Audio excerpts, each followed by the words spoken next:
You're listening to Straight Outta Stratford 203 with Zach and Julian, the best sports podcast in Connecticut. Sit back and enjoy the ride in 3, 2, 1. Straight out of Stratford, slinging takes like Stafford, talking all the big games, have a beer right after. When it comes to the facts and the stats we provide, better know that our names will be up in the rafters.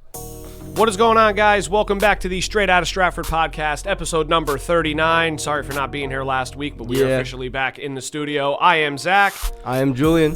And it feels nice to be back in the studio. Yes, it does, Giving you guys the full rundown on the sports world as we continue to roll through every single season right now.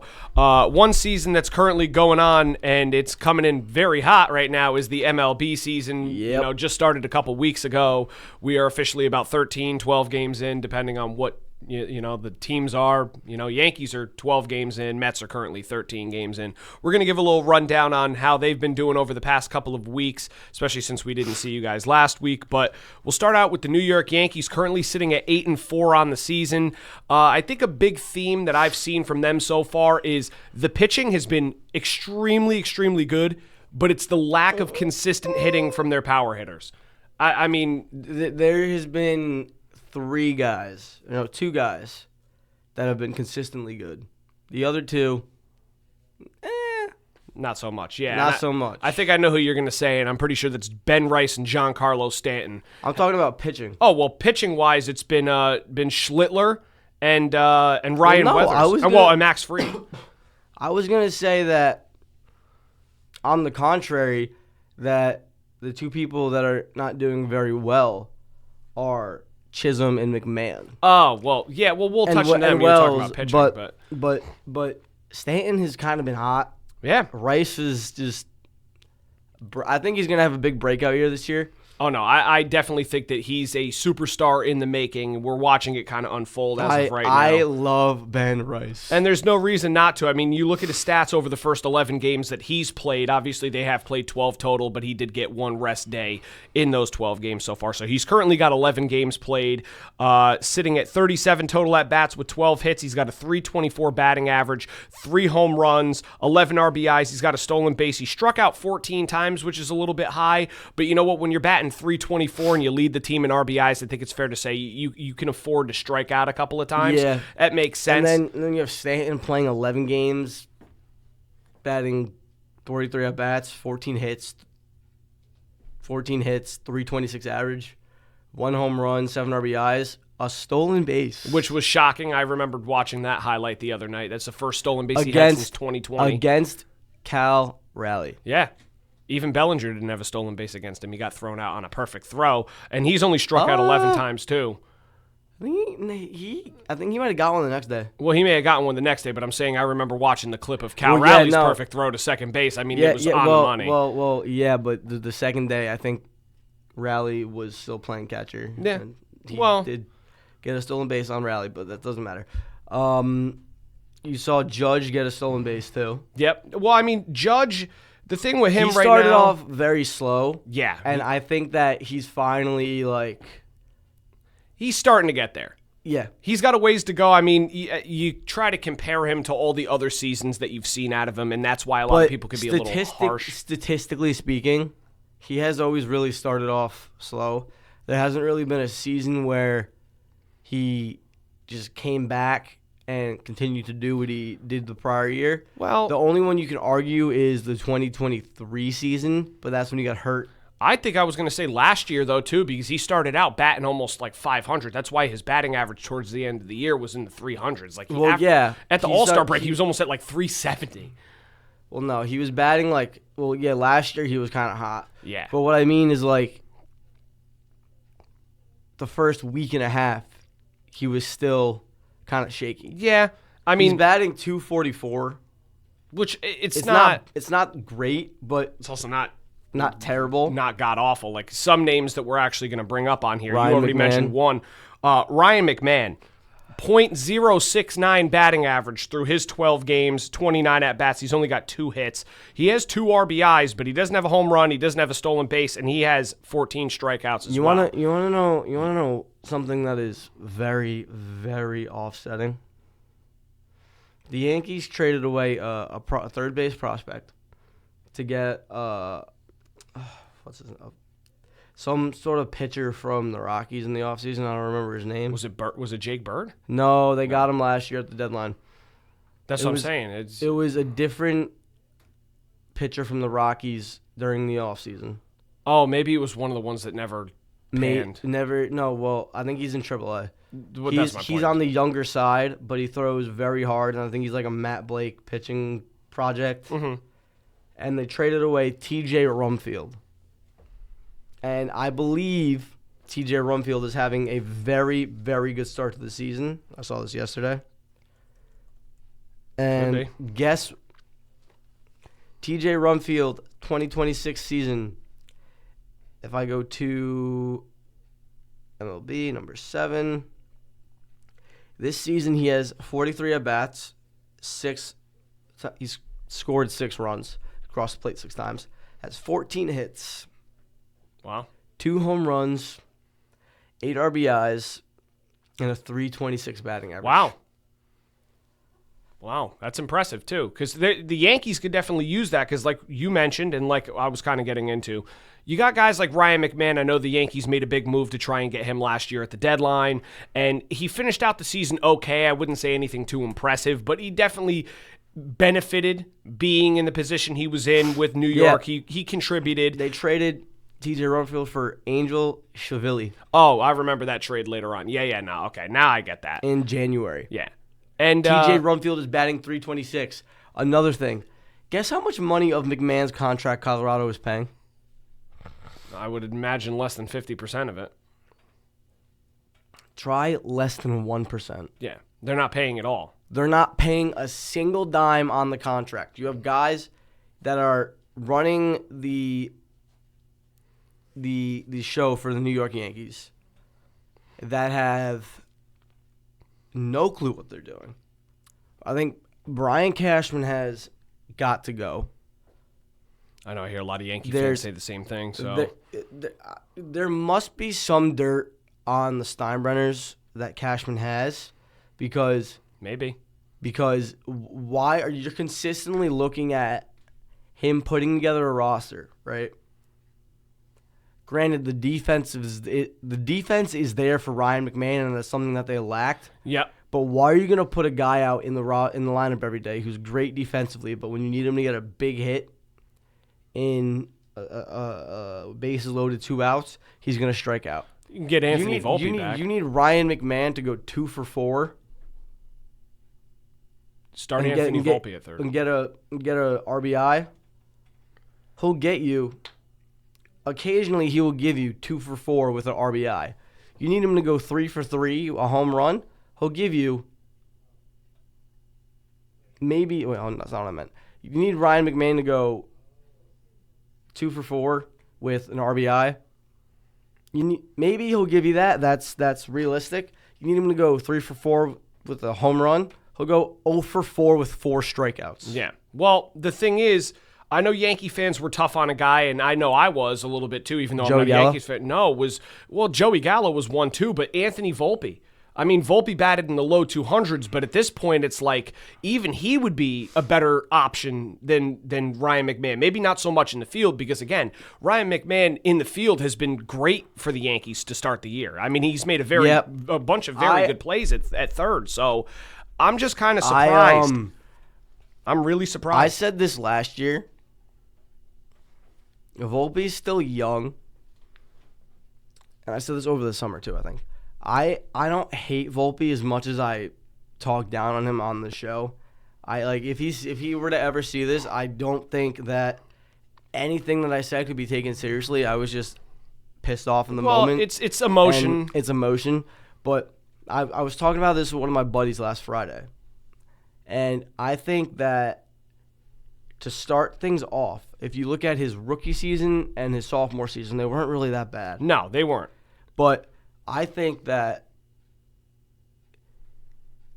knowing that he had a torn, whatever, was it a UCL or something like that? Something like that last year, right? You saw him continue to play and struggle through something that probably should have had him sit out Yeah. And I get you're in New York and you're being compared to you're supposed to be the next. Hold on, let me speak. You're supposed to be the next Derek Jeter, and that's what you were told coming up through the system was you're being compared to. And you look at Jeter, and he really didn't really miss a lot of games due to injury, unless he had like a broken leg or something. Mm-hmm. And I get it. But if you go out there day in and day out and just swing at every pitch and you're feeling discomfort when you're swinging a bat, unless your name is Giancarlo Stanton, you shouldn't be doing that. Well, like you saw Volpe get a cortisone shot 2 separate times last year. And after he got the cortisone shot, they gave him 1 or 2 days off. And then you saw him come back into the lineup, and for the next 2 to 3 weeks, he was batting .300. yeah, it's That makes no sense. If you're a guy, or even if you're Aaron Boone, right? I get you don't really have a backup shortstop. Oh wait, it's almost as if Ahmed Rosario played shortstop for the Mets and the Guardians. well. Here's my thing. Okay, I'm surprised that they haven't given Volpe the other chance again, but. Well, right now, Volpe's hurt. I know Volpe's hurt right now, but I wouldn't be surprised if he does end up getting an opportunity at some point. If McMahon struggles keep going, maybe they move somebody. No, they're going to bench Caballero, and that's going to be stupid. Well, Caballero really hasn't done all too well anyway either. He's batting 135 right now. He's only got 1 RBI. The one thing that he has done well is he's stolen 5 bases, and he's been good in the field. But again, this is the same issue that the Yankees had last year, where you have guys in certain positions that aren't playing both importances on the field and in the batter's box. You're not getting both out of them. You're getting one or the other, and that's a problem. Nope. And you have guys like George Lombard Jr. waiting in the wings that I know he's done fairly well so far this spring. Well, he's in Double-A. Well, he's in Double-A, but you know what? At this point, I don't know if it could be much worse. You know who's been doing very well in the minor leagues this year? Who? That I think should have been on the roster. Spencer Jones? Yes. Well, of course. Listen, you have a guy, right, in Cody Bellinger, who you gave him a contract, and his primary position with the Cubs and the Dodgers was center field, correct? That was correct. So you put him back in center field. I think that last year, during the offseason, the Yankees had one of 2 options they could have done. They could have offered a qualifying offer to Grisham, or they could have gave the qualifying offer to Devin Williams. And what I think they should have done is they should have gave the qualifying offer to Devin Williams, because Devin Williams would not have accepted it because he knew that he was worth more than a 1-year deal, like a prove-it deal. Yep. And they would have got a draft pick out of him going to the Mets. Yeah. And I think by them offering it to Grisham, they offered it to him thinking he just had the best season of his career. There's no way he accepts this deal and comes back for $22 million a year. Well, and I think that screwed the Yankees over because they have all this talent. And you're either A, thinking when are they going to bring it up, or B, are they going to trade anybody to get pieces that they need? And Cashman's come out and said, no, we are not interested in moving off of Jason Dominguez. What? We are not interested in moving off of Spencer Jones, Lombard, LaGrange, Elmer Rodriguez. Here's Cruz. my gripe, okay? I understand that when they offered Grisham, I know it was a very interesting situation. It was a stupid situation. It was.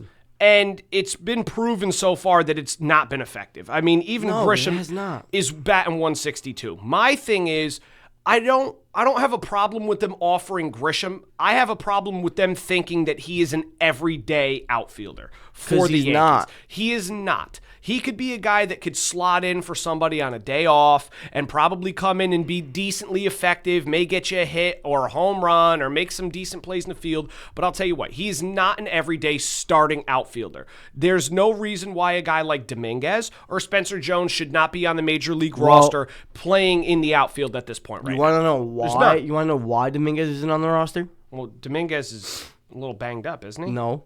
He's completely healthy. Then you want to know why he's not on the roster? Because right before spring training, or right before WBC, the Yankees sent an invite to Randall Grichuk to go play for them in spring training, and guess who got the opening day roster Randall spot? Grichuk does, and he hasn't even really played at all. He played 2 games. Yeah, this is my point though. Like what I said, Randall Grichuk? if there's going to be anybody on your bench, Really? it should be Grisham. If there's anybody that should be in the starting lineup, you got to decide between Dominguez or Spencer Jones. And at this point, Spencer Jones. well, no, but hold on. But if you want to make that decision and whatever one you're not putting in your starting lineup, trade him. What's the point of having him sit there? For what? I get Dominguez is younger than Jones, and you want to play Dominguez, but you look at what he did the first 3 weeks he was up in the majors. He was tearing the cover off the ball, Yeah. right? And then he got the UCL surgery, and all of a sudden, he hasn't really looked the same. No. Maybe that's your sign to call up Spencer Jones and tell one of the other teams, hey, we have Dominguez here. He's 22, 23, maybe 24 years old. I don't know exactly. Somebody would be interested. Somebody would be interested, and they'd be able to get something decent in return Oh, yeah. for him. No question about it. And it's a very similar situation that I'll bring up with the Mets at some point too. But again, just to kind of go through it, you have guys like Chisholm has really opened his mouth before the year saying, I'm going to be part of the 50-50. No, you're not. And he looks like he may only get 50 stolen bases, not 50 home runs, because he's got 0. And he's underperformed very badly. He's another one. He's batting 186. Now, granted, it's still early. There's a lot of superstars that are batting low. But they have so many issues right now with their lineup. Jazz is going to wind up in the 30-50 club. Maybe. Well, I wouldn't be surprised if he does, but my thing is, for a guy that comes out and that exudes that much confidence and says, I'm going to be part of the 50-50 club, well, and we know he's got skill, he's done nothing to start the year for them. Well, nothing. In his defense, he was part of the 30-30 club last year. So 30-30 is really different than 50-50. No kidding. I could see him going 40-40 maybe, but he'd have to get hot like today. Now. But that's my thing is there are so many issues going on with the Yankees lineup, especially when it comes to hitting. I mean, Grisham hasn't done it. Caballero hasn't done it. McMahon's been awful. Austin Wells hasn't really looked like he did during the World Baseball Classic. I was about where to he say was that tearing during the ball exactly. apart. You got so many guys, and meanwhile, your pitching staff, who's without Carlos Rodon and Garrett Cole, have been stellar. I mean, you look at Fried. He's got what? A 1.35 ERA. Schlittler's got a 1.62 ERA. Ryan Weathers has a 2.81 ERA. And their worst pitcher, Will Warren, has a 3.07. Okay, so that's fantastic. The two pitchers that I don't really like are, number one, I am sick and tired of, Will Warren is going to be good. I do not like Will Warren at all. I am sorry for every Yankee fan that sees this. I don't understand what you see in this guy. He had a 4-point-something ERA last year. I get it was his rookie season, number one. Hold on. There's one thing I will say about that. I know what your frustration is, and I get it. I'm saying for the time being, you're running a 4-man rotation without 2 of your best. He's been good. 3.07 ERA has, I know that, granted, they haven't played the craziest teams yet, but that's not bad. No, it's not bad. And number two, right? Ryan Weathers. He pitched great yesterday. He pitched great. I don't like Ryan Weathers only because when you see him go out there for the first 1, 2, maybe 3 innings, you see him kind of struggle a little bit. And that's when you see him give up the runs. And then after he settles in after those 2 or 3 innings, he's dealing. Well, but again, this is where I think your frustration boils over is right now, Weathers is your number 3. Exactly. Well, he's fine as a number 5. I would rather him than Will Warren. Yes, as a number 5, I will take him. But that's my point is you've got an effectiveness. You're only running a 4-man rotation right now. So far through 12 games, 4-man rotation. As of today, I think it's going to be a 5. Well, no, it is. But as of right now, through your 12 games, yes. All 4, Fried, Schlittler, Weathers, and Warren have pitched 3 games. Yes. And they've been very, very good for what we've seen. Very small sample size, but not bad. Now, when you add Cole and Rodon back, Warren's most likely going to be moved out. No, he won't. It'll be Weathers. I guarantee you it'll be Weathers. The Yankees love Will Warren, and that's my gripe. My gripe is You know what? It's probably going to be both of them. I'm not going to lie. Because, What, Heel? yeah, he starts tonight.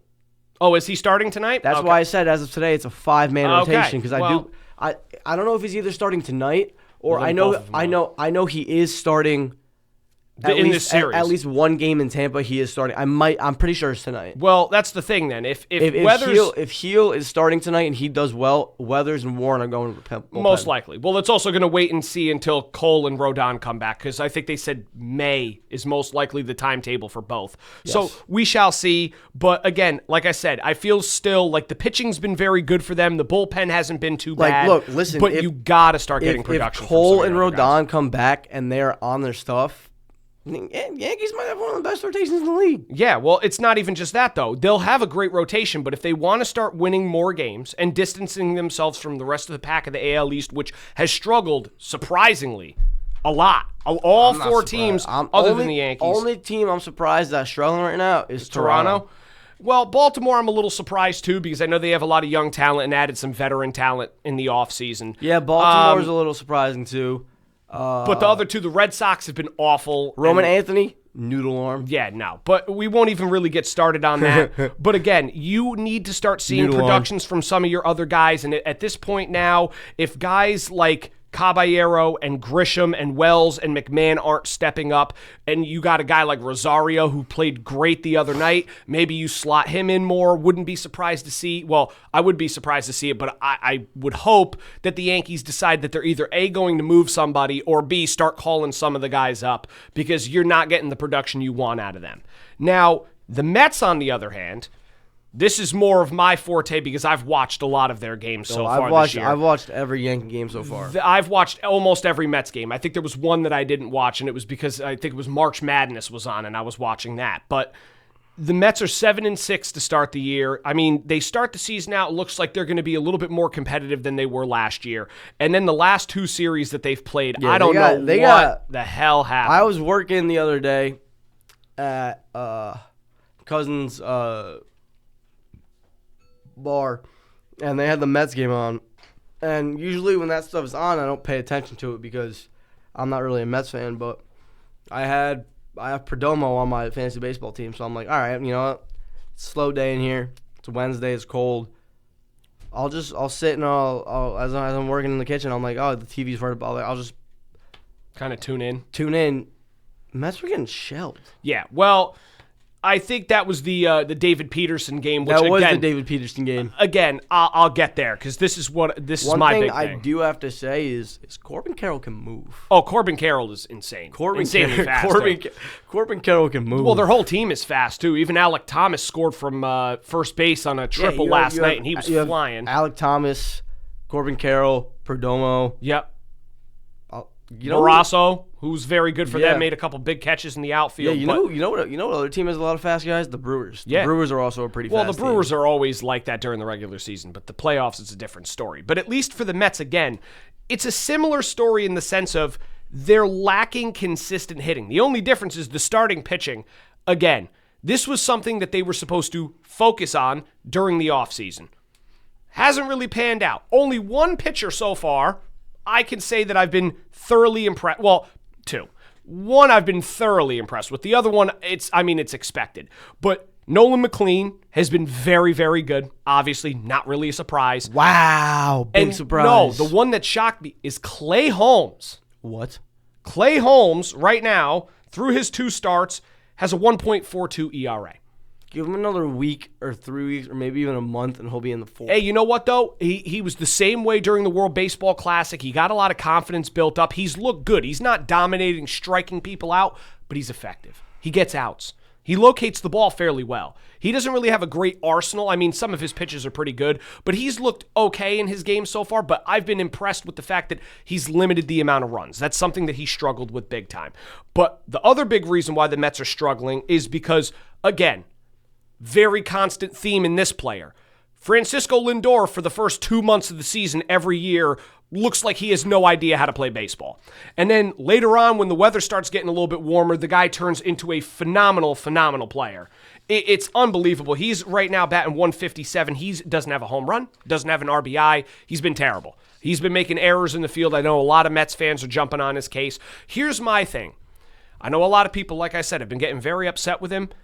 This is something that happens with Lindor every year. He starts slow, and then by the end of the season, he's one of the best shortstops in baseball. It's going to take some time for him to settle in. It's understandable. You just got to let time play on. Losing Soto with the injury was a little bit of a mishap. That kind of sucked because he was playing very well before he got hurt. Batting .355, he only had 1 home run, but he was consistently on base. That's a big thing. You're seeing 2 young guys like Alvarez and Vientos that have been very good.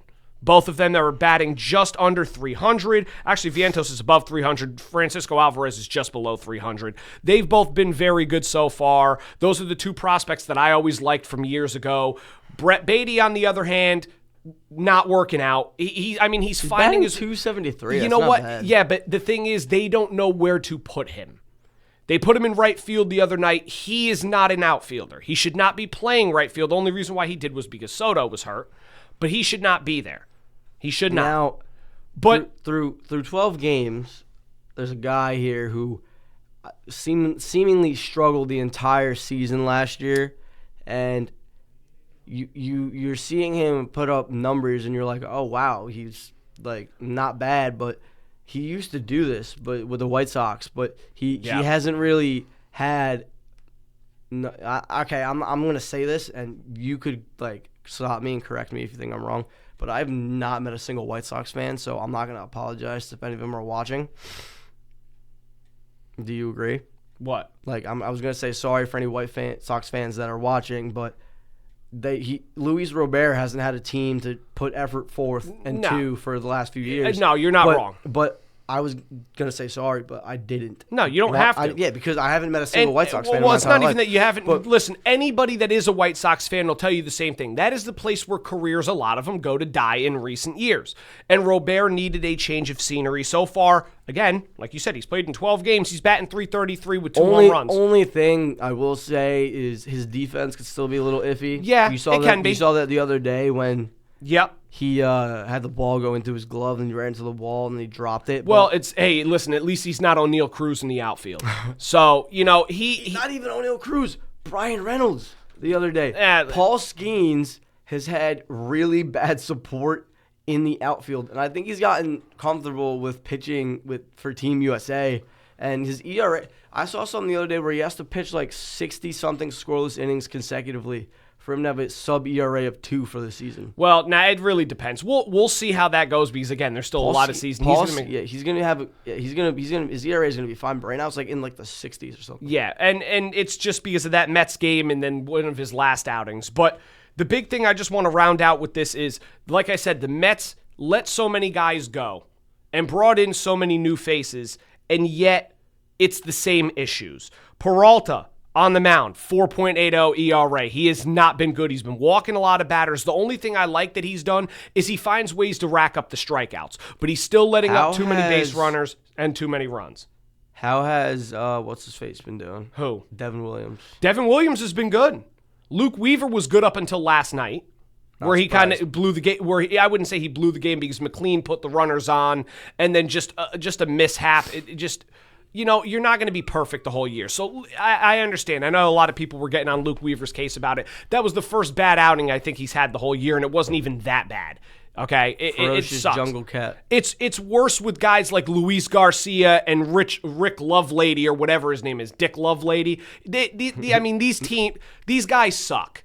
I don't know what Mendoza's putting Garcia and Lovelady on the mound for. Especially, this is something I have to say. Lovelady's the last name? Yes. Hold on. Lovelady pitched in, I believe it was the 9th inning last night because they were already losing 7-1. He gets a 1-2-3 inning. This dude is celebrating like he just struck somebody out in the NLCS to send his team to the World Series. And I looked at the television and I go, can you stop? I want to say the same thing. We already spoke about the Yankees, but that reminds me of when the Yankees played the first game of the series against Seattle, right? and they tied the game in the bottom of the 8th.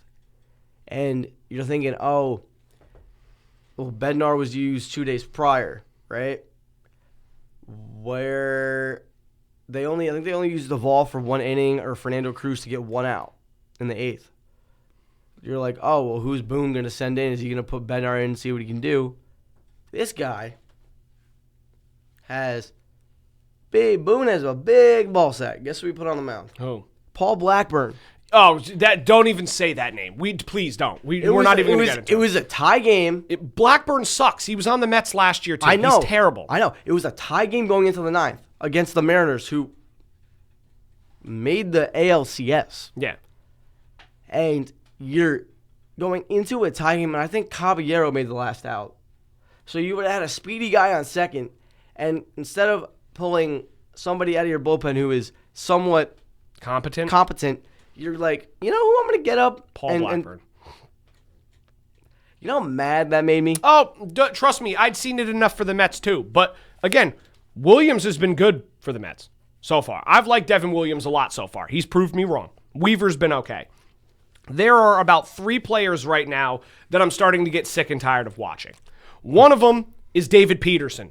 We already touched on him a little bit. But I have friends of mine who are Mets fans that are like dead set on Peterson being this superstar. Now, if you look at my old Twitter account, it is probably a David Peterson hate burner account. I've roasted him countless times because I've said he does not belong on an MLB roster. The guy, the minute you start hitting him, he falls apart. The minute you get one hit, it's all over from there. And his last couple outings, he's been god-awful. He's got a 6.14 ERA through 3 games this year.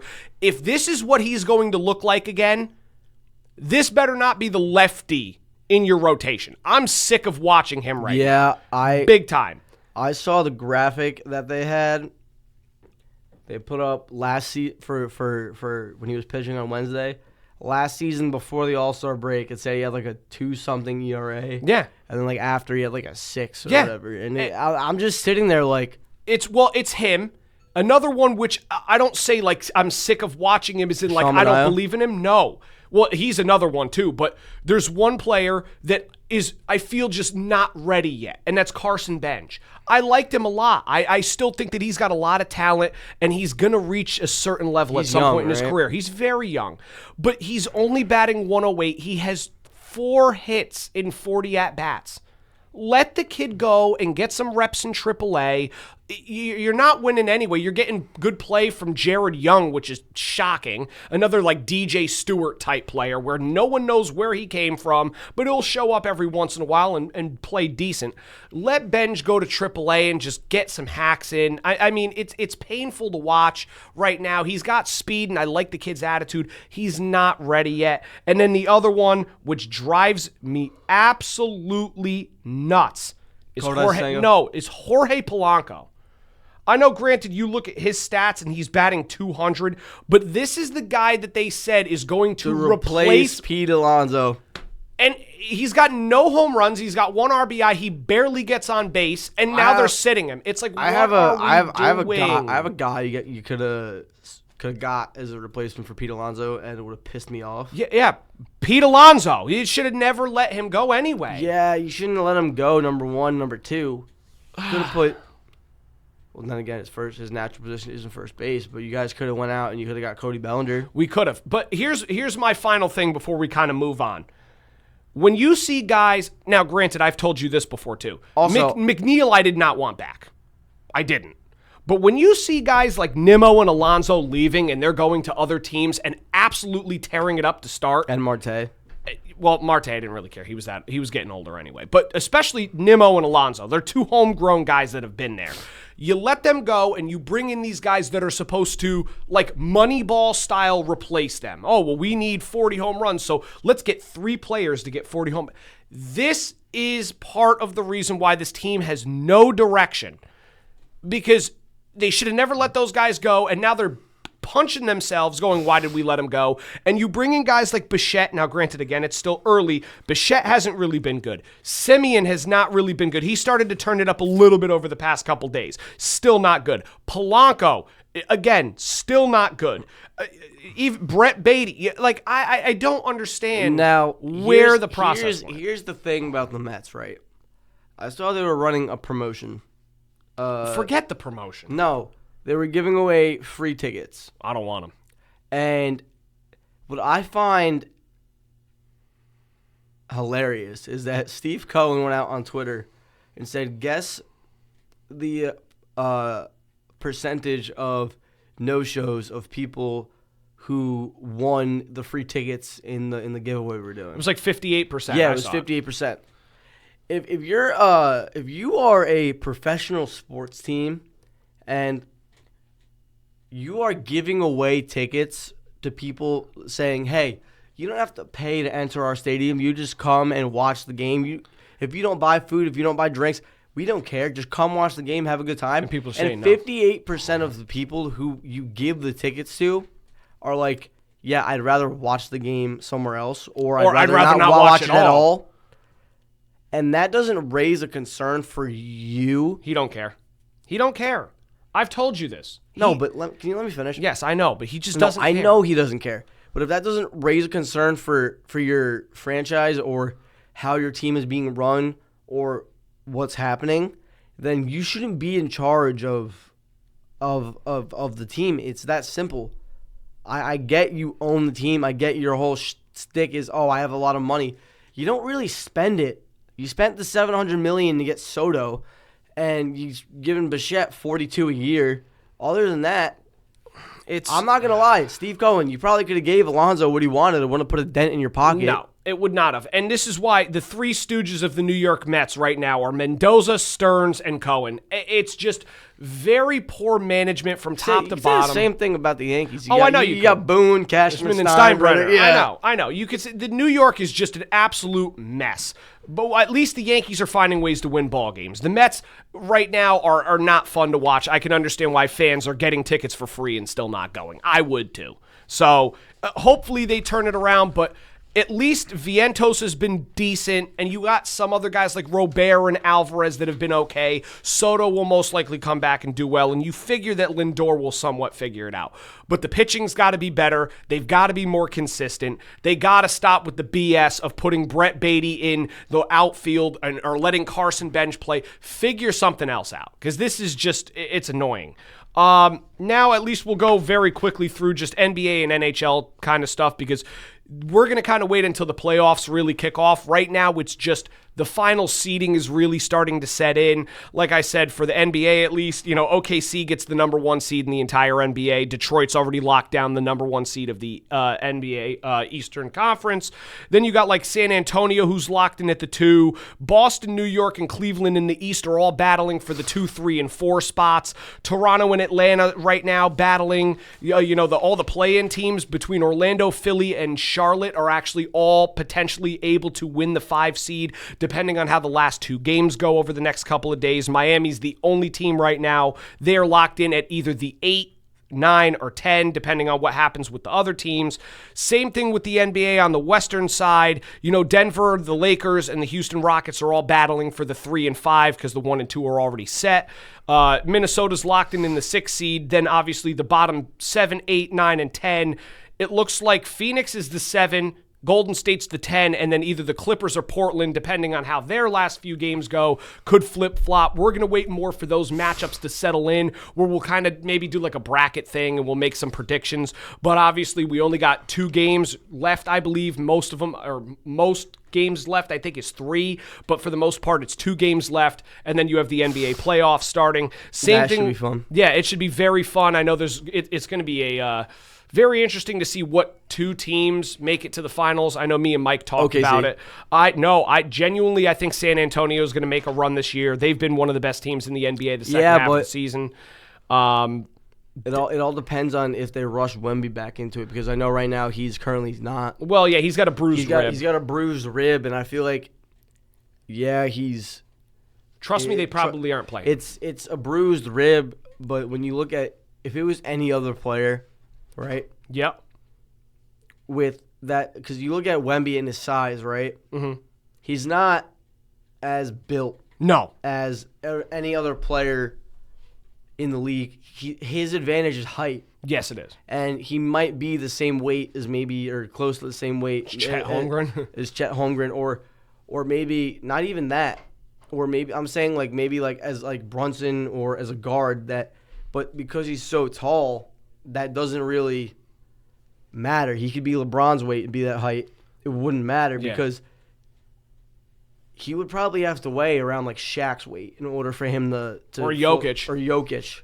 In order for him to actually be able to go out there and play, like, I'm not saying he doesn't play with physicality because he does, but for him to go out there and get a bruised rib and then come back the next day and be like, all right, I'm ready to play. It's not worth it.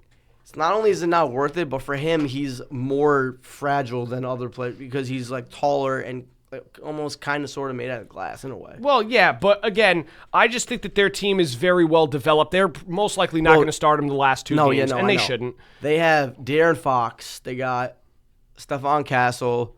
They have Wemby. They have, is it Dylan Harper on the bench? I'm telling you, I said it from the beginning of the year. I thought that they would give teams a run for their money.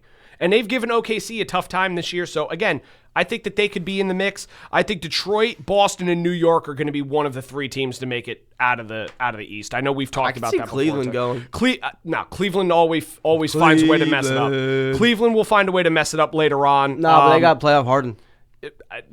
That don't mean nothing. Trust me. Playoff Harden. Trust me right now, they're not beating I'm a Detroit. Knicks fan. I want New York to go all the way. So do I, but you know what? I would not be surprised if it's going to be either Detroit, Boston, or the Knicks that's going to go to the final. I think that San Antonio will be there. The series of the repeat champion, this is something me and Mike talked about. Repeat champions are not going to be as easy in this era that we have now. I'm telling you right now, would not be surprised if OKC gets bounced. They'll do well. You know what team I could see going on a run? Who? Orlando. No. Yes. Not playoff-wise. They're good, but yes, I can see. They're not going to beat a team like Detroit. They're not. Trust me.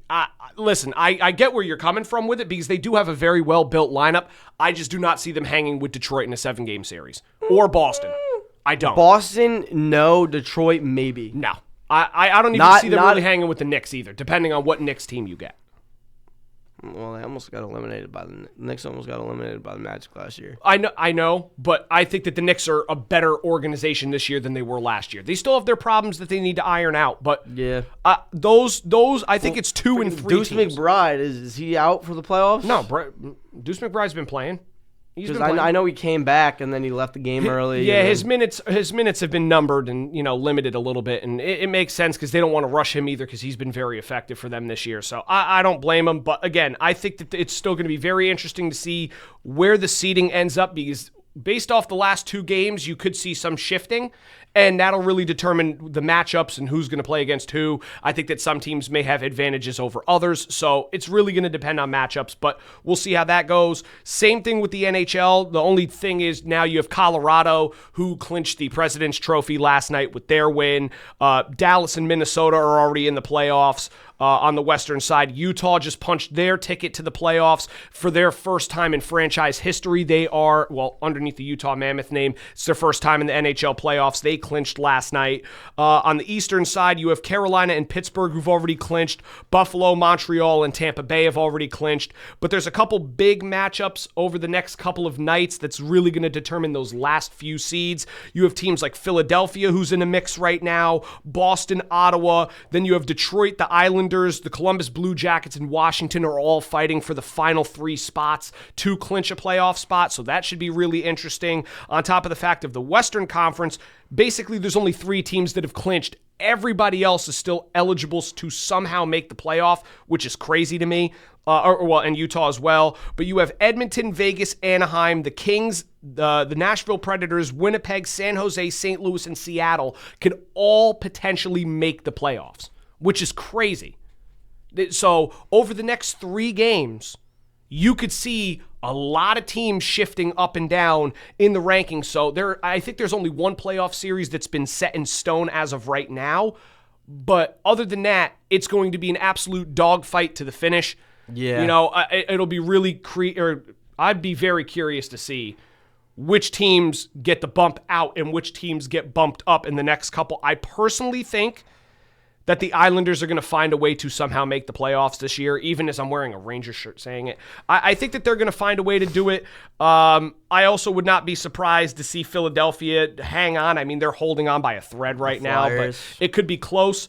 At least for the Western side, the one that's really confusing to me is the second wild card spot, because you have the Kings at 85 points, Nashville at 84, Winnipeg at 82, San Jose at 81. So if one team wins 2 games and the other one loses 2 games, San Jose could make the playoff, or Seattle could make the playoff, or St. Louis. I mean, there's a lot of teams that could. That's going to be the big dog fight to the finish. There's only so many teams left in the East that are really available, because there's only 1, 2, 3 spots left. The West still has 1, 2, 3, 4. They have 4 spots left. So they're fighting for the final spots here, and then I'm pretty sure the playoffs start the weekend of April 18th. So we are right around the corner. Weekend? Yeah. We are right around the corner now, from playoff basketball and hockey. Switching from back to basketball for a second, we saw the March Madness tournament wrap up. We saw Michigan beat the Yukon Huskies 69-63. I mean, I knew it. I wanted UConn to win. So did I. But I wasn't shocked when I saw that they didn't. I watched the entire game, and I was talking to people because, like I said, I see a lot of people where I work. Yeah. And they're all big UConn fans. And the first thing they said to me is, who's winning tonight, UConn or Michigan? And I looked at them, and this is my exact answer to them. It was, I want UConn to win, but I have a very bad feeling that Michigan's going to beat up on them. Michigan was the best team. I'm stupid for not taking them in the bracket. I took Arizona, which was dumb, because Michigan beat the brakes off Arizona. And the minute that I saw that, and then I looked at all their stats from the year, I mean, that Michigan team is insane. One of the best teams that I've seen now from them in a long time. They were getting comparisons to the Fab Five. Now, I feel like a lot of people are saying UConn didn't deserve to be there in the first place. No, they 100% did. I think they did. Because you saw what they did against Duke. They were down by 19 in the first half. And usually that's for like a college game, being down 19 in the first half. That's bye-bye, sayonara, see you next year. Yeah. But especially in the tournament. Especially in the tournament. But you saw what they did in the second half, and the way that they turned it on. They turned it on. They locked down Duke. Didn't really allow them to score that much. They played impeccable defense. And then you have Braylon Mullins, who made a miracle shot. He had a great tournament, though, Braylon Mullins did have a great tournament. I would not be surprised if he decides not to go back to UConn and does decide to go into the draft this year. He could. I'm curious to see what happens with. I don't know if Terrace Reed is going to be coming back. I know Caravan's not because he's a senior. Terrace Reed. I think Terrace Reed's a senior too. Then that means I don't know about solo ball either. I feel bad for Terrace Reed. He played his heart out the whole tournament and just didn't do well the championship. Yes, but this is why I feel bad. He played in college for 4 years. The 2 teams he played for were Michigan and UConn. The 3 years he was at Michigan, UConn won 2 national championships. And then the year that he was at UConn, Michigan won a national championship. Wow, that sucks. I didn't even know that. That's why I feel bad for Terrace Reed. Yeah, I mean, I feel bad because he did play his heart out during the tournament. He had a very good tournament. You know who kind of I feel like underperformed in the tournament? Who? The last 2 or 3 games. I didn't really hear Caravan's name get called a lot. No, he really didn't do that well either, especially the championship game. But I think the reason why Michigan was able to win that game is their defense from guys like Mara was impeccable. I mean, I think they had, 6 blocks in the game? I mean, they made a lot of big statements. The rebounding was there. The UConn team I saw in that game reminded me a lot of the UConn that I saw in games that I watched, like Marquette, when they played Marquette and when they played St. John's towards the end of the year.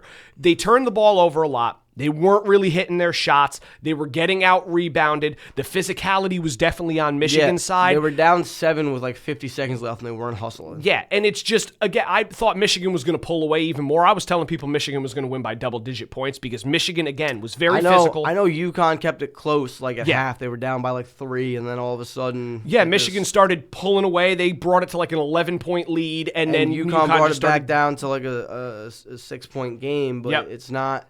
You're down by 7 or 6, and when you're down like with 50 under a minute left in the game, and you should be hustling. You should, and I don't think it's that they weren't hustling. I think it's that they knew that they were dead in the water because, like I said, they were getting dominated in almost every facet of the game. Yeah, but you could have said the same thing about them versus Duke.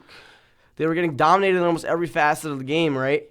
And within the last minute, you saw them. They were playing with urgency, and they were down. They were down by like.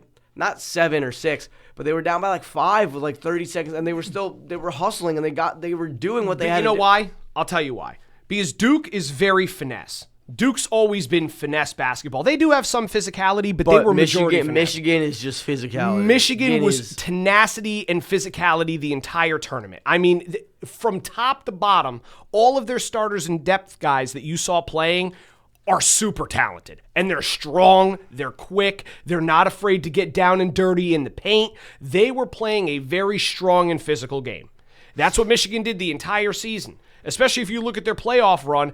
I believe the statistic was they were the first team in NCAA tournament history to score 90-plus points in every single game up until the final. They scored 90-plus in every game. That team, offensively and defensively, was there. They beat everybody by double-digit points except for UConn. I mean, that team was legit. And it's shout out to UConn. They played great, but Michigan was just a very, very tall task to try and knock off. So, again, no disrespect to UConn. Dan Hurley coached the hell out of those boys, and, it was a great tournament run for them, but you got to tip your hat to Michigan. Now, I mean, they were the better team. Look at the women's side of it. UCLA beat the brakes off of South Carolina. Wow, yeah. And I thought South Carolina was going to win because only because they beat UConn, and the UConn's women's team, when you were thinking about making a bracket, right? If you were to pick a shoo-in team for UConn to make the finals, the safer pick was the woman. Oh, yeah, no question. No question, right? And South Carolina somehow beat the women's team, and after that, you're thinking... I could tell you why there, too, because I watched both semifinal games and final. UConn could not shoot at all that night. I mean, what's her name? Azzi Fudd? Yeah, Azzi or Ozzy Fudd. Was basically invisible. From what everyone was saying, she was on pace to break the record for most threes made in a single season for NCAA women's history, and she didn't really do anything the whole night. Central. They were another case of the same thing. South Carolina out-rebounded them. They controlled the speed on the floor. I know. The women's team, they got the game within like 5, and all of a sudden, like a minute later, they're like losing by like 11 again. Yeah. And South Carolina just kept pouring it on, but I had a feeling UCLA was going to win, and this is no disrespect either. This is a little comment that I was kind of surprised by. The one thing I will say is the UConn's women team, the coaching staff is going to look a lot different next year. Most likely. No, because... Other than Gino, but... No, Gino might be gone. I don't know. No, they might get rid of him because of what happened what he said to the South Carolina coach. Trust me. Listen, I know that there's some sort of professionalism that you want to have. He came out and apologized afterwards. They're not going to get rid of one of the greatest women's basketball coaches ever because of a statement that he made with Dawn Staley. Now, listen, this is where I was kind of going with it. Dawn Staley is a very, very good coach. We've seen it over the past couple years. There's one thing that did kind of shock me, though. And I know that this doesn't really have to do much with the sport itself. Why are you wearing Balenciaga on the sideline and not representing your college? The coach of UCLA is wearing a UCLA hoodie that you look like you could buy from their bookstore on campus. Dawn Staley is wearing a full Balenciaga outfit. You can't even wear South Carolina gear while you're coaching on the sideline? I could understand if it was like a suit, You know, like the professionalism. I know Dan Hurley wears his suit. I'm not saying you have to wear like your team's gear, but to come out wearing a Balenciaga jumpsuit and not even have like a South Carolina logo on it. I mean, it's no disrespect. She's a great coach, and what she's done for South Carolina was very impressive. It stinks that their run kind of ended the way that it did, but UCLA was fierce. Watching them too, again, they just seemed more dominant on the board. They seemed more dominant with when it came to turnovers. They limited them. I mean, the shot making just was not there for South Carolina that day. They got a lot of that done in the UConn game, but not so much in the UCLA game. UCLA played great, but again, just I doubt that Gino's really gone. I would be very surprised over something stupid like that, but who knows? Now, transitioning to something we rarely speak about on the podcast is the Masters. I have it right here. I already have it. Yo, you have the leaderboard pulled Yes. up? Well, I know Rory McIlroy was in the lead as of yesterday. Is he still? He was tied yesterday with Burns, I believe, right? Yep. Now we look at the second round, and I'll go back here. Someone who's underperformed, and I'm kind of surprised, is DeChambeau. DeChambeau had a rough day yesterday because, I've been watching the Masters too. The 11th hole killed him. Getting into the bunker, taking 3 shots to get out, missing your putt for double bogey, and then, tapping in for triple, from going from even to 3 over in that, and then having another hole where you bogey after missing a par putt. I mean, it was just an unfortunate day for him. John Rahm was another one that did not play well yesterday. I believe he finished 6 over. So the guys from the Live Tour... Yeah, the guys from the Live Tour have really not done all too great so far. Yeah, it looks like Burns is currently still sitting in first. And then you have McIlroy tied, and you have Kitayama, and then Day and Reed right now. I wonder where Justin Rose went. Justin Rose is currently 1 over through the day. He's dropped. Yeah, Brooks Koepka's 2 under. Yeah, Koepka's making a rise. The guy that actually won the par 3 tournament, Aaron Rai, is currently tied for 6th right now. He's 2 under for the tournament, 1 under. Scheffler's 1 under for the day, 1 over for the tournament.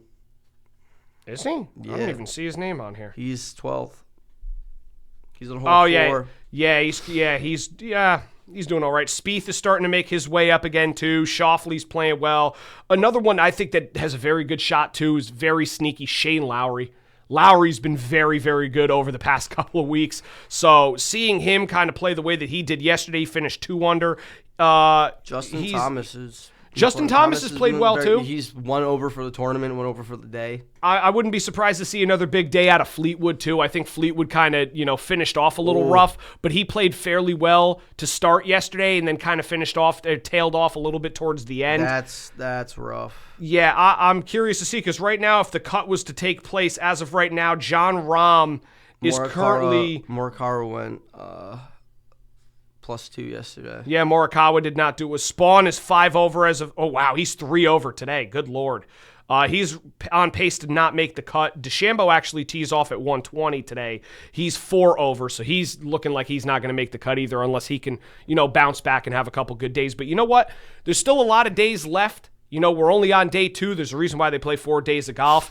They come out and, shoot 5 under, you're right back in the conversation again. So DeChambeau would have to play perfect golf. Yeah, today. but he very easily could. We've seen it from him before. Obviously, he knows that the pressure is going to be on. He's going to have to step it up and play a little better, but it's something that you could expect him to do. Rahm is 2 under from... Yeah, he was originally 6 over yesterday. He's at 4 over right now. But in order to make the cut, I think you got to surpass 3. So he's still got to work his way down a little bit. I think DeChambeau could... DeChambeau's 4 over. So if DeChambeau plays... He has to get 3 under.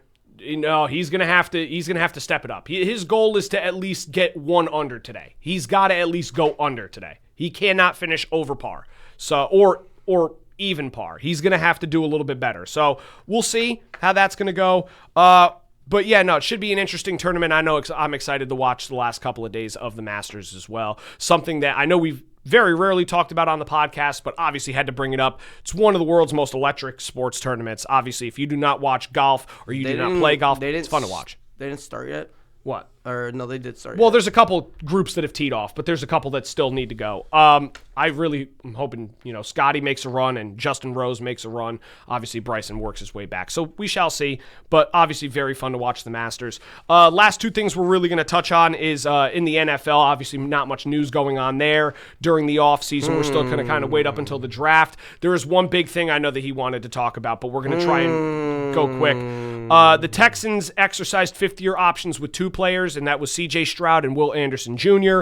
Both players are now secured by the Texans through the 2027 season, and they are both eligible for long-term extensions now. So both of them were top picks in the 2023 NFL Draft. Stroud is now set to make $25 million next year, and Anderson set to make $21.5 million. I was kind of surprised by Stroud because, especially with the way we've seen him regress over the past couple seasons, very surprised to see them offer or secure him the way that they did. Will Anderson, however, on the other side, makes complete sense. He's been one of the league's most impressive defensive players to watch in the past couple of seasons, especially when it comes to the pass rushing. The guy is an absolute stud.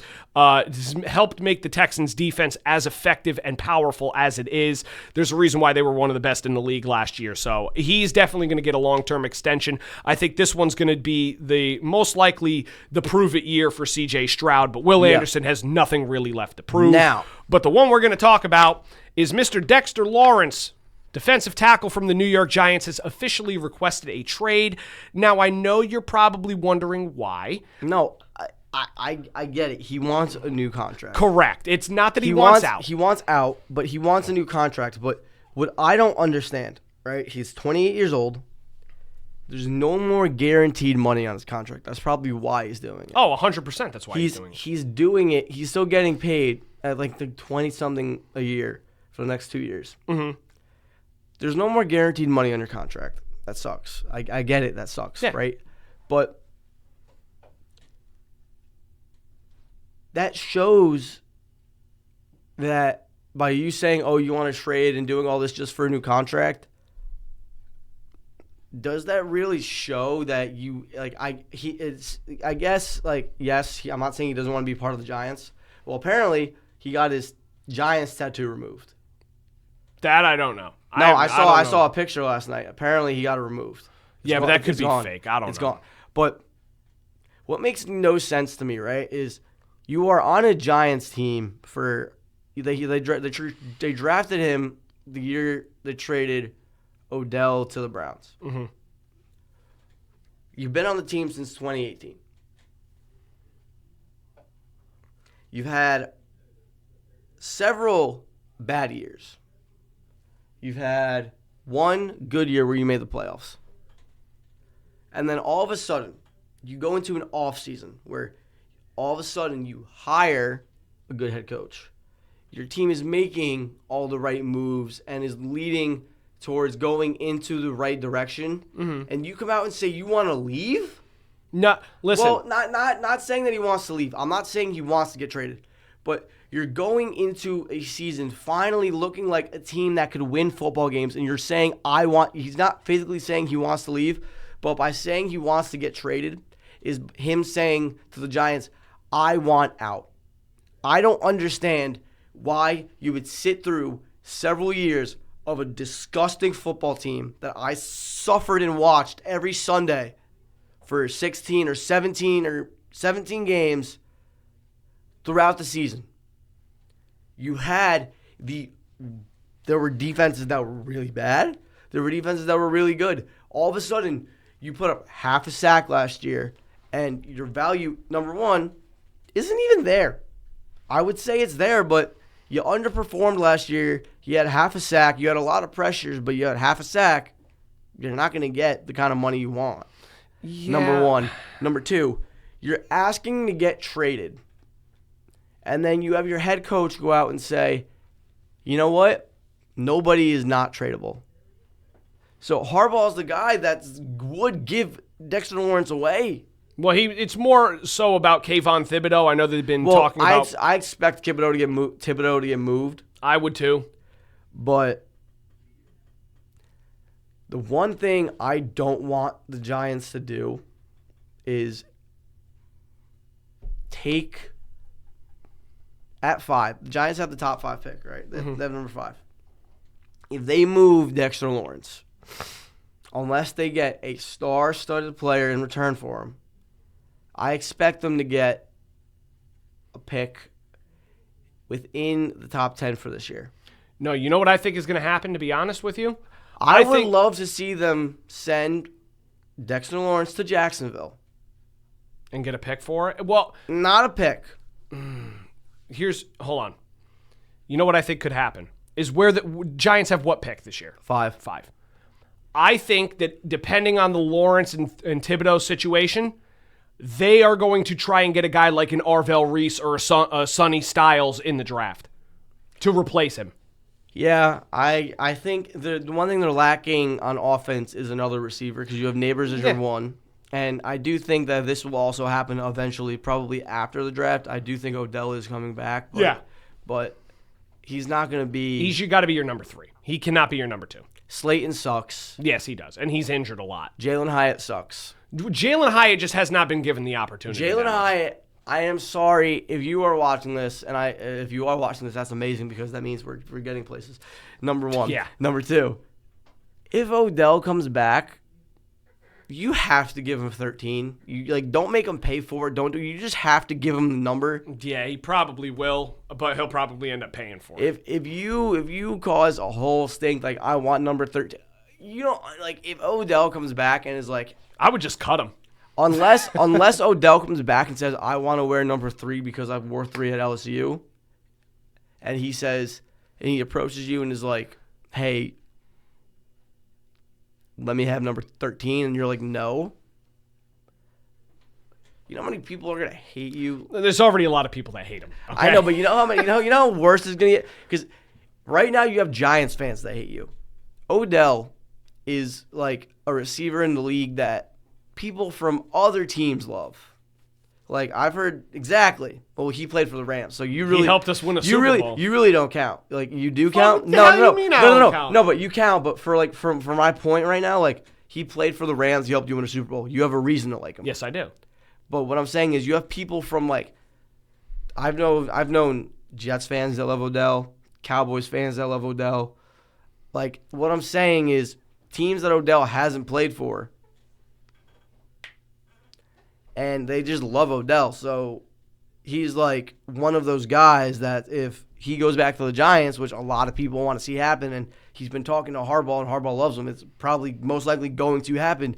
If he asks you for 13 and you don't give it to him, trust me, I think he'll public enemy number 1. Yeah, I think he'll end up getting it. But I would love to see Dexter Lawrence, if they can. I want Harbaugh to call up Jacksonville. You have a frustrated Malik Neighbors. Say, hey, you want Dexter Lawrence? Why don't you give us a 3rd and a 5th and Brian Thomas Jr.? No. Especially, listen, you just said hold on, no. You just said 2 seconds ago that Dexter Lawrence only put up half a sack last year. You really think that they're going to give up Brian Thomas and 2 picks for a guy that had half a sack last year? Come on. Yeah, but not a shot. But when you look at it. Not a shot in hell that they would do that. Yeah, they would. No, not 2 picks and Brian Thomas for Dexter Lawrence. No way. Dexter Lawrence is 28 years old. I don't care if he's 22. Shut up, Zach. No. Zach, shut up. No. Zach, shut up. No. Yes. No. Yes. You're out of your mind. No. You're Zach, out of shut your up. mind. No, I am not out of my mind. You're not getting 2 picks and Brian Thomas for Dexter Lawrence. I'll take 1 pick for him. You guys will probably get 1 pick alone. They've already said they're not giving up Brian Thomas Jr. You are not going to get a 3rd, a 5th, and a player like Brian Thomas for Dexter Lawrence. It's not going to happen. I think it would happen. You're drunk. You're drunk. Nope. It's not I would blow a 0 on a breathless. I am not drunk. Yeah, like Tiger Woods, and then you'd flip your car. Tiger Woods did blow a 0. He was on other stuff. And he still flipped his car. But that's not going to happen. It's not. I could understand if it was a guy like, I don't know, even Brian Burns didn't have a good year last year. Yes, and I don't he did. Well, towards the end of the year. No, he had a great season the entire season. What did he finish with, 9 sacks? I think he had 10. No, that's right. Not Brian Burns. Sorry, I was thinking Abdul Carter. They're not going to get Abdul Carter for that either. But still, Dexter Lawrence finished with a half a sack. Jacksonville is not going to give away their number 1 wide receiver and 2 picks for a guy that They would have to renegotiate his contract, extend him to a lot of money that he's not worth as of right now, and hope to God that his production gets better. Do you think that they just straight up one-on-one swap Lawrence and Max Crosby? No, absolutely not. Lawrence and Max Crosby. Do you hear yourself? I would never. Okay. That seems more realistic, no, though, right? The one that's more realistic would be if they traded Lawrence and a pick for Max Crosby. That makes sense. But not, we'll give you Dexter Lawrence, but we're going to take Brian Thomas Jr., a third and a fifth. They'd look at you and do one of these. Fart in the phone and hang it up. I would not even remotely even entertain that offer. Even if I was the Giants, I would. If I was the Giants, I'd call and hope to God that they took the offer. But Jacksonville would laugh you off the phone.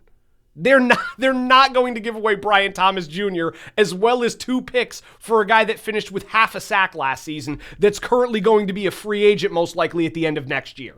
They're not going to do that. No, he has another 2 years on his contract. Or whatever, but he wants guaranteed money and he wants a contract extension. He wants to be able to make money and play long term. Or stay somewhere long term. They're not going to give up Brian Thomas Jr. for that. I can promise you. Maybe the 2 picks, sure. Or late picks. They give him a 5th and a 6th. Fine. But there's no way a 5th and a 6th and Brian Thomas Jr. Dexter Lawrence is not just worth a 5th and a 6th. So, but he's not worth Brian Thomas in that mix either. He's not. Maybe the Dexter Lawrence of 2023? Yes. The Dexter Lawrence of last year? No. And it's no disrespect to Lawrence because was the number 24 ranked player in 2024 by the NFL? They voted on him. Yeah. And they said that he was a very good player. And there's no doubt that that'll change. Or that could change and he could get better. He could get worse. But to give up a wide receiver who... There's not many Jacksonville Jaguar receivers that have cracked 1,000 over the past couple of seasons. He was one of them. And you're giving up 2 draft picks for a guy that, again, had half a sack last year? No. If he had maybe 9 sacks last year, maybe. But for a guy that didn't really do much last year and is frustrated with a situation, they're not going to give up 3 pieces for that one guy. It's not going to happen. Especially since Jacksonville was that close. They just need probably a little bit more help on the back end, hoping that Travis Hunter can stay healthy, and they're going to have to figure out what they're doing with their run game now with Travis Etienne being gone. What pick does Jacksonville have this year? I don't think they have a top 10. I don't think they do either. I think that they have I think it's top 20. I don't think that they have top 10, though. Because I don't remember seeing them unless they traded with somebody, but I don't think so. I don't think that Jacksonville. Well, I mean, I didn't come up with that on my own. I saw that on Instagram. That was like a proposed. And whoever did that was out of their mind. I could promise you, they would laugh you out of the building if you offered that. I saw another one that was even more outrageous. Let's hear that. It was Cincinnati giving up 2 first-round picks. A 3rd and some bum TJ Slayton D tackle. For Dexter Lawrence. And the 2 first-round picks were both top 10. Why? No. See, this is my point. Why would the Bengals, who were so bad, trade away 2 first-round picks to get 1 player when you could draft 2 young defensive players and they will cost you nothing? Because the Bengals don't know how to manage a football team. Well, I mean, but listen, even though they don't know how to manage a football team, they're not that stupid. I would pray to God. If you give up 2 first-rounders, a 3rd or whatever it was, and a player for 1 defensive tackle, you are out of your mind. He is not Aaron Donald. It's crazy. There's no way that's happening. So whoever came up with those mock drafts, I don't know, they're Giants fans, right? Yeah. You people are out of your mind. Relax. You guys have a good team. You should make some improvements. You guys will get better. You're going to get some good draft picks this year. But the fact that you genuinely believe that you were going to trade Dexter Lawrence when most likely it's just for contract negotiation. I doubt he leaves, or I doubt they trade him. If they're going to trade anybody, it's going to be Thibodeau, however you pronounce his last name. That's who they're going to trade. They're not trading Dexter Lawrence. Dexter Lawrence is going to use it to try and get himself paid, and he should because his upside is there. Maybe statistically last year he wasn't that great, but his upside is there. He's a leader for your organization. He's a very important part of your defense. And I think that's why his numbers were down last year, is because I think that they focused a lot of the attention on him, and they should. And that's why I would not trade him at all. I would use that as, listen, we'll get you your money. You could stay with the Giants. We want you here. And then if you want to trade Thibodeau to somebody to go get a draft pick, to go get yourself a receiver, sure. You're probably not going to get a high-end receiver out of a guy like that. Same with Dexter Lawrence as of right now. But they could potentially do something. Hold on. I'm trying to find the. Check and see if there's any more breaking news though, because we are about to close out the show very shortly. I will do that real quick. I'm going to check and see if there's any you can check for news. breaking news. Let's see if there's anything crazy going on right now in the sports world. Obviously, they still got golf going on. Let's see. It says that the Colts are looking to trade away Kenny Moore, their cornerback. Yep, Colts agreed to seek new team for quarterback Kenny. That was, I don't know if it was a first or look at this. Yeah. Okay. So that was the 10th overall, the fourth overall, 41st or 41st overall. TJ Slayton, a second round pick and a fourth round pick for a fifth overall pick, a fourth overall pick, and Dexter Lawrence. No. These people, listen, tell them to stay on Instagram, okay? Because that is not going to work. I've never seen anybody try and pull a trade like that, and especially that's not happening. This one's even worse. I'm telling you, they're terrible. Dontavian Wicks, Carl Brooks, a second and a third. Yeah, no. Brian Breesy and a third-round pick. I'm telling you, these dudes need to stop with the mock trades, bro. You're not Adam Schefter. You're not Peter Schrager. You're not Nick Wright. You're not Colin Cowherd. You're not Stephen A. You're not any of these analysts. You're not Matt Ryan. I don't care. Okay? You're not trading Dexter Lawrence. And if you do trade him, that is not the package. Okay? I would laugh at the Giants front office if they did that.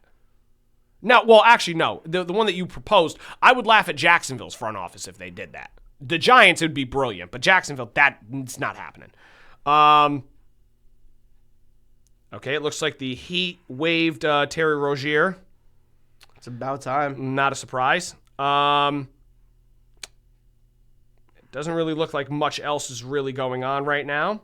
I know that we have some games on tap. The Mets actually start their series with the Athletics tonight. The Knicks are playing the Raptors to see where they seed out. Rangers are playing the Stars after they already played their last game at MSG the other night. Obviously, they lost, unfortunately.